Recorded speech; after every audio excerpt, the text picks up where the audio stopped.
পাওয়ার বাটনে চাপতেছেন কিন্তু অফ করতে পারতেছেন না, মোবাইলটি বন্ধ হচ্ছে না। হয়তো এক একজনের এক এক সেটিংস আসছে, যেমন এরকমটা আসতে পারে, পাওয়ার বাটন চাপ দিয়ে ধরলে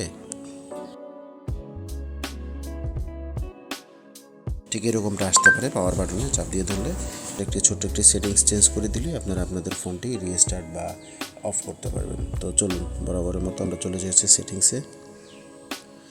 সেটিংস থেকে আমরা চলে যাব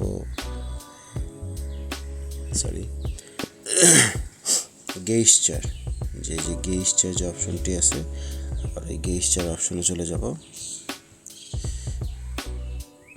এখান থেকে আমরা just press and hold power button, just press and hold power button, আমরা এই অপশনটিতে ক্লিক করব।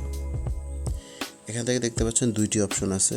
দুইটি অপশন হচ্ছে, একটি হচ্ছে পাওয়ার মেনু, অপরটি হচ্ছে ডিজিটাল অ্যাসিস্ট্যান্ট। তো এখানে হচ্ছে ডিজিটাল অ্যাসিস্ট্যান্ট করে দেওয়া আছে, তো জাস্ট এটাকে আমরা পাওয়ার বাটন করে দেব। ব্যাস, আমাদের কাজ কমপ্লিট। এখন দেখবেন যে আপনি যখন সেটটিকে পাওয়ার বাটন চাপ দিয়ে ধরতেছেন, এই যে চলে আসছে। চাইলে আপনি এখানে পাওয়ার অফ করতে পারেন, লকডাউন করতে পারেন, রিস্টার্ট করতে পারেন, এমার্জেন্সি করতে পারেন। তো ধন্যবাদ সবাইকে। যদি ভিডিওটি ভালো লেগে থাকে অবশ্যই চ্যানেলটিকে আমার সাবস্ক্রাইব করে রাখবেন। ভিডিওটিকে অবশ্যই শেয়ার করে অন্যকে এটি শেখার জন্য সুযোগ করে দেবেন। ধন্যবাদ সবাইকে। আসসালামু আলাইকুম।